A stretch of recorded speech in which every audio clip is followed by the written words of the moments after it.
Hey everybody, it's me, Brendan Kennedy. Welcome back to my YouTube channel. Hopefully you guys like the videos that I'm doing so far. I'm trying to mix up the content. I'm trying to do a little bit of weightlifting stuff, a little bit of beer, kind of some behind the scenes of doing comedy stuff. If you like what I'm doing so far, please go ahead and like it on this YouTube channel so I know if I'm getting likes, know what people are enjoying. If you don't like it, go ahead and write in the comment section what you would like to see different, because I'm really new to this, so I'd really love some feedback. I'd really love to know what kind of stuff you guys are really hoping to see on this channel. So today, what we're going to do another beer review. You probably figured that out by the fact that it was listed in the title of this video. Today, we're doing Guinness Foreign Extra Stout. So most of the time, if you're at a bar, what you're seeing on tap is Guinness Draught. So Guinness Draught is pretty much like the perfect example of a dry Irish stout. It's got all that flavor, but it's actually not like the most like heavy duty, super duper, just like rich motor oil stout. So you have Guinness Extra Stout, which is a lot more intense.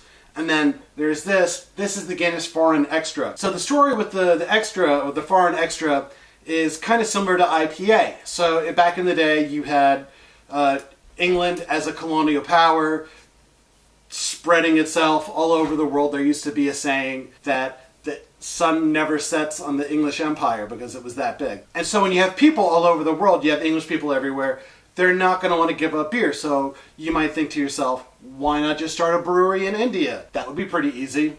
Apparently not. So what the British did was they decided to brew an extra strong beer that was a little higher in alcohol and a little higher in hops, and send that all the way to India. Those two things have a preservative value. So hoppier beers are going to last longer. Higher alcohol beers are going to last longer, and they're going to have more flavor. You're probably not going to notice any imperfections.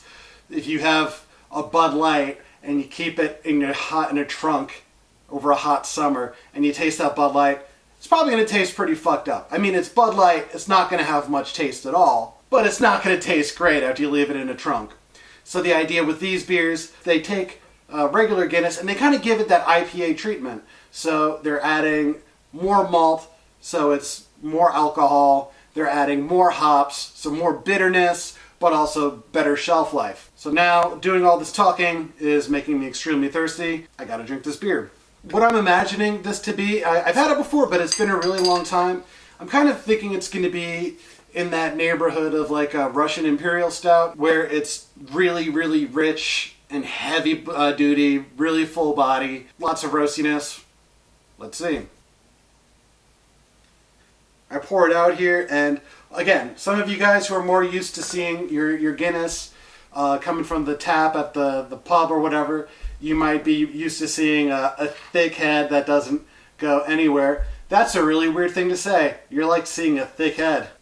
I am not mature enough to do this. What you see here, there's like a little bit of head there, but it disappears really quickly. You might see this kind of a glass that I'm using. This glass, I really like this one because I feel like it really, like if you have a wine glass, you can swirl it around and it allows you to kind of capture all the aromatics. This glass, it's allowing me to capture some of those aromatics, but it doesn't look like I'm drinking out of a wine glass. Yeah, I'm getting coffee and chocolate and a little bit of raisins. But this shit is like really, really dark. Like I just held it up to a light above me, and I cannot see through this. This isn't just like dark, but this isn't like, you know, the when you're in high school and somebody gives you like a Yingling and you're like, oh shit, this is dark. This is like David Cronenberg movie dark. This is like Billy Joel, Captain Jack will get you high tonight dark. So now is the most important part. Now is when I actually taste the beer. Cheers. Oh my god. Okay, so what hits you first is it just feels heavier. So we're looking at an alcohol content of 7.5%. It's going to feel more substantial. Alcohol does contribute something to the overall body and mouthfeel. It's a thing I hate to say. I love talking about beer, but like saying the word mouthfeel just makes me feel like a dirtbag. It's got a creamy mouthfeel. Shut up, you fucking creeps. It's very, very substantial. It feels like you're drinking. It's not one of those like super heavy beers where it feels like you're drinking motor oil, but you feel like you're eating something like chewy. This is this is food, like this is sustenance. This is something you drink on a cold night when there's no hope left in the world. So this is something like I want to like dig into with a knife and fork. But this is not like the kind of thing you can drink every day. I mean, don't get me wrong, it's delicious. I would love to drink it every day, maybe every other day. But that would make me way too big. Like I'm already 240 pounds. This isn't helping.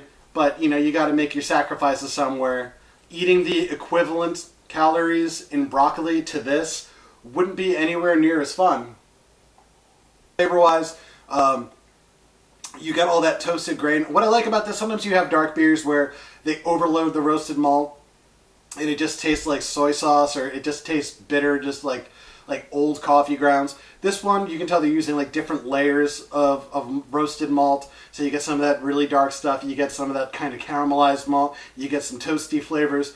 Really, really good job kind of mixing up the different kinds of malted grain in there. And then the hoppiness, it's definitely a lot hoppier than Guinness Stout or the Guinness Draught Stout. So most of the time, like if you get a Guinness Draught Stout, it's got that kind of like English hop flavor where it's a little bit more earthy and spicy, not as like, you know, heavy and citrusy.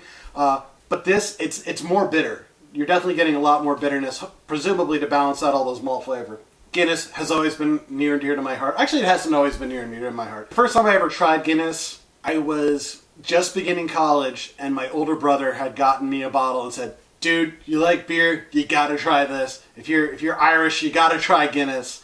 And I was like, wow. And it tasted like somebody had taken all of that mulch that people put in the yards in spring and just packed it into a bottle with booze.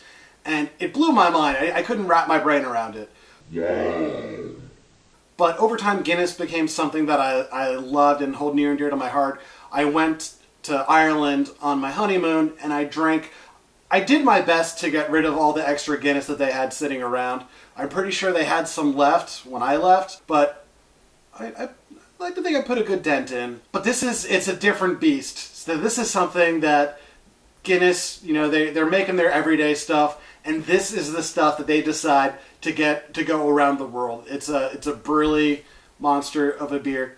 7.5%. It's not 1,000,000%. It's not. I'm not drinking whiskey over here, but it's pretty special. If you guys like this video, go ahead, share it. If you want to see me talk about something else, talk about it in the comments. Go ahead and give me a like if you like this video, and if you want to hear me talk about anything else, put it in the comments. If you guys didn't like this video, if you guys want to just talk lots of shit, go ahead, do so in the comments. For now, this is the BK Stank, and thanks a lot, guys. My name is Brendan Kennedy. I'll see you next time.